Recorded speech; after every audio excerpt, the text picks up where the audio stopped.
SCRT text ബുക്കിൽ നമ്മുടെ മസ്തിഷ്കവുമായി ബന്ധപ്പെട്ട് അതിൻ്റെ വിവിധ ഭാഗങ്ങളുമായി ബന്ധപ്പെട്ട് നൽകിയിരിക്കുന്ന ഈ ഒരു ഭാഗമാണ് നമ്മളിന്നിവിടെ പരിചയപ്പെടാനായിട്ട് പോകുന്നത്. പലപ്പോഴും PSC പരീക്ഷയിൽ ഈ ഒരു ഭാഗത്തു നിന്നുള്ള ചോദ്യങ്ങൾ എടുത്ത് ചോദിക്കാറുണ്ട്.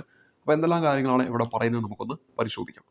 മസ്തിഷ്കത്തിൻ്റെ വിവിധ ഭാഗങ്ങളാണ് സെറിബ്രം, അതുപോലെ തന്നെ തലാമസ്, സെറിബെല്ലം, മെഡുല ഓബ്ലിഗേറ്റ, ഹൈപ്പോതലാമസ് എന്നിവ. ഇത് നമ്മൾ ആദ്യം പരിചയപ്പെടാൻ പോകുന്നത് സെറിബ്രത്തെക്കുറിച്ചാണ്. സെറിബ്രത്തിലേക്ക് വരുമ്പോൾ മസ്തിഷ്കത്തിലെ ഏറ്റവും വലിയ ഭാഗമാണ് സെറിബ്രം എന്ന് പറയുന്നത്. നമ്മൾ ഈ ഒരു ചിത്രത്തിലൂടെ വരികയാണെങ്കിൽ നമുക്ക് കാണാൻ പറ്റും ഏറ്റവും മുകളിലായിട്ടുള്ള മസ്തിഷ്കത്തിലെ ആ ഒരു വലിയ ഭാഗമാണ് നമ്മൾ എന്തെന്ന് പറയുന്നത് സെറിബ്രം എന്ന് പറയുന്നത്. ഈ ഒരു ചിത്രം നോക്കിയാൽ നിങ്ങൾക്ക് കാണാൻ പറ്റുന്നതാണ്. അപ്പോൾ സെറിബ്രത്തിൻ്റെ മറ്റു കാര്യങ്ങളിലേക്ക് വരാം. മസ്തിഷ്കത്തിലെ ഏറ്റവും വലിയ ഭാഗമായിട്ടുള്ള സെറിബ്രം ധാരാളം ചുളിവുകളും മടക്കുകളും കാണുന്ന ഭാഗമാണ്. സെറിബ്രത്തിൻ്റെ ചാരനിറമുള്ള പുറംഭാഗത്തെ കോർട്ടെക്സ് എന്നും വെളുത്ത നിറമുള്ള ഉൾഭാഗത്തെ മെഡുല്ല എന്നുമാണ് വിളിക്കുന്നത്. സെറിബ്രത്തിൻ്റെ പുറംഭാഗത്തെ കോർട്ടെക്സ് എന്ന് വിളിക്കുന്നു. അതിൻ്റെ നിറം ചോദിച്ചാൽ ചാരനിറമാണ്.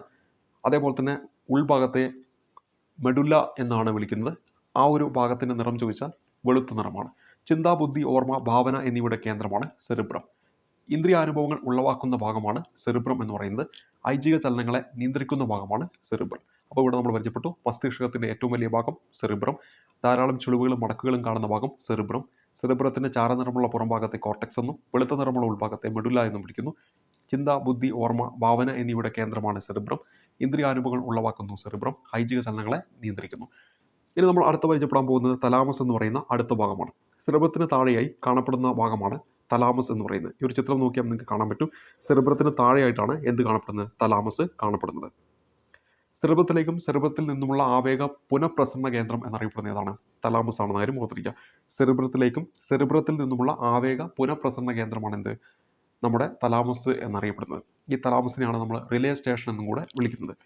ഇനി ശരീരത്തിൻ്റെ വിവിധ ഭാഗങ്ങളിൽ നിന്നുള്ള ആവേഗങ്ങളെ പരിശോധിച്ച് പ്രധാനമുള്ളവയെ സെറിബ്രത്തിലേക്ക് അയക്കുന്നത് തന്നെയാണ് നമ്മുടെ തലാമസാണ്. നമ്മൾ വേഗതന സംഹാരികളൊക്കെ കഴിക്കുമ്പോൾ, ആ മരുന്നുകളൊക്കെ കഴിക്കുമ്പോൾ അത് പ്രവർത്തിക്കുന്ന ഏത് ഭാഗത്താണ് പരീക്ഷയിൽ ചോദിക്കാറുള്ളതാണ്. ഉത്തരമായിട്ട് വരേണ്ടത് തലാമസാണ്. അപ്പോൾ ഇവിടെ എന്തെല്ലാം പരിചയപ്പെട്ടു, സെറിബ്രത്തിന് താഴെയായി കാണപ്പെടുന്നു. പിന്നെ സെറിബ്രത്തിലേക്കും സെറിബ്രത്തിൽ നിന്നുമുള്ള ആവേഗ പുനഃപ്രസരണ കേന്ദ്രം എന്നറിയപ്പെടുന്നത് തലാമസാണ്. ശരീരത്തിൻ്റെ വിവിധ ഭാഗങ്ങളിൽ നിന്നുള്ള ആവേഗങ്ങളെ പരിശോധിച്ച് പ്രധാനമുള്ളവയെ സെറിബ്രത്തിലേക്ക് അയക്കുന്നു. ഇതാണ് തലാമസ് എന്ന് പറയുന്നത്. ഇനി അടുത്ത ഭാഗം എന്ന് പറയുന്നത് നമ്മൾ പരിചയപ്പെടുന്നത് ഹൈപ്പോ തലാമസ് എന്ന് പറയുന്ന ഭാഗമാണ്. തലാമസിന് തൊട്ടു താഴെ കാണപ്പെടുന്ന ഭാഗമാണ് ഹൈപ്പോ തലാമസ്. അപ്പോൾ നമ്മൾ ഈ ഒരു ചിത്രം നോക്കിയാൽ തന്നെ നിങ്ങൾക്ക് മനസ്സിലാക്കാൻ പറ്റും. ഏറ്റവും ടോപ്പിലായിട്ട് സെറിബ്രം, അതിൻ്റെ തൊട്ട് താഴെയായിട്ട് തലാമസ്, അതിൻ്റെ തൊട്ട് താഴെയായിട്ടാണ് എന്ത് കാണപ്പെടുന്നത്, ഹൈപ്പോ തലാമസ് കാണപ്പെടുന്നത്. ആ ഒരു ചിത്രത്തിൽ കൃത്യമായിട്ട് രേഖപ്പെടുത്തിയിട്ടുണ്ട്. അപ്പോൾ തലാമസിന് തൊട്ട് താഴെ കാണപ്പെടുന്ന ഭാഗമാണ് ഹൈപ്പോ തലാമസ് എന്ന് പറയുന്നത്.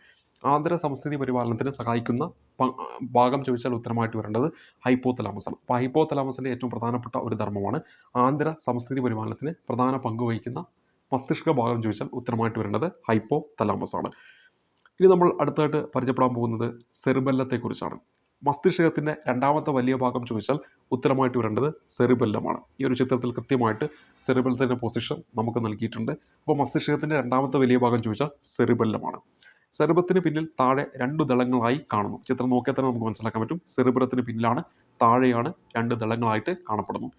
ചുളിവുകളും ചാലുകളുമുണ്ട്. നമ്മൾ തൊട്ട് മുമ്പ് സെറിബ്രത്തെക്കുറിച്ച് പറഞ്ഞപ്പോൾ ധാരാളം ചുളിവുകളും മടക്കുകളും ഉണ്ടെന്നാണ് പഠിച്ചത്. ഇവിടെ എന്താണ്, ധാരാളം ചുളിവുകളും ചാലുകളുമുണ്ട്.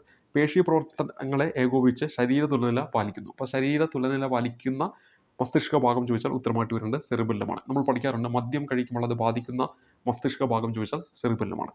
ഇനി അടുത്ത് നമ്മളിവിടെ ചർച്ച ചെയ്യുന്നത് മെഡുല ഓബ്ലിഗേറ്റയെ കുറിച്ചാണ്. നമ്മുടെ ഈ ഒരു ചിത്രത്തിൽ കാണാം മെഡുല ഓബ്ലിഗേറ്റയുടെ പൊസിഷൻ. സെറിബ്രത്തിന് ചുവടെ സെറിബെല്ലത്തോട് ചേർന്ന് ദണ്ഡാകൃതിയിൽ കാണപ്പെടുന്ന ഭാഗമാണ് മെഡുല ഓബ്ലിഗേറ്റ. സെറിബ്രത്തിന് ചുവടെയാണ്, അതേപോലെ തന്നെ സെറിബെല്ലത്തോട് ചേർന്നാണ് എന്താണ് ദണ്ഡാകൃതിയിലാണ് കാണപ്പെടുന്നത്. ഹൃദയസ്പന്ദനം, ശ്വാസോച്ഛ്വാസം എന്നീ അനൈച്ഛിക പ്രവർത്തനങ്ങളെ നിയന്ത്രിക്കുന്നു മെഡുല ഓബ്ലിഗേറ്റ. ഐച്ഛിക പ്രവർത്തനങ്ങളെ നിയന്ത്രിക്കുന്നത് നമ്മൾ ഓൾറെഡി പഠിച്ചു സെറിബ്രമാണ്. അനൈച്ഛിക പ്രവർത്തനങ്ങളെ നിയന്ത്രിക്കുന്നത് മെഡുല ഓബ്ലിഗേറ്റയാണെന്ന കാര്യം ഓർത്തിരിക്കുക. അപ്പോൾ ഈ ഒരു ചിത്രത്തിനുള്ളിൽ നിന്ന് തന്നെ ധാരാളം ചോദ്യങ്ങൾ PSC പരീക്ഷയിൽ ചോദിക്കാറുണ്ട്. ആ ഒരു ചിത്രമാണ് നമ്മൾ ഇവിടെ പരിചയപ്പെടുത്തിയത്.